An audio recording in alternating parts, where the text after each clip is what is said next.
mandi jenazah dia. Ini dia bagi imam tanya. Imam mana? Imam mandikan terus. Tu tekan sekali ya. Aku naik sabun dah kan?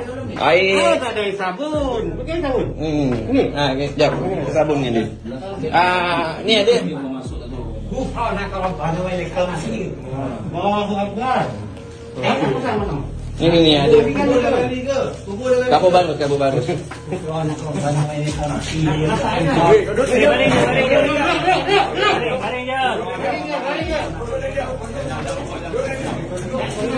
Dah nak pukul, baring je. Duduk ni dia.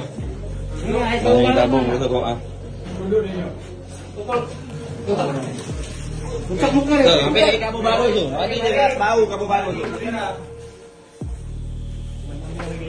Ni bukan orang yang mati hidup kan.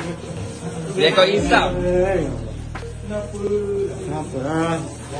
Masjid susah dapat duit. Korang kau rimba duit masjid. Ada apa baru lagi ni? Tu kapur baru tu. Tu kapur baru tu. Kurang aja. Iya, imam kita yang mandikan bukan jenazah lah. Bakar jenazah.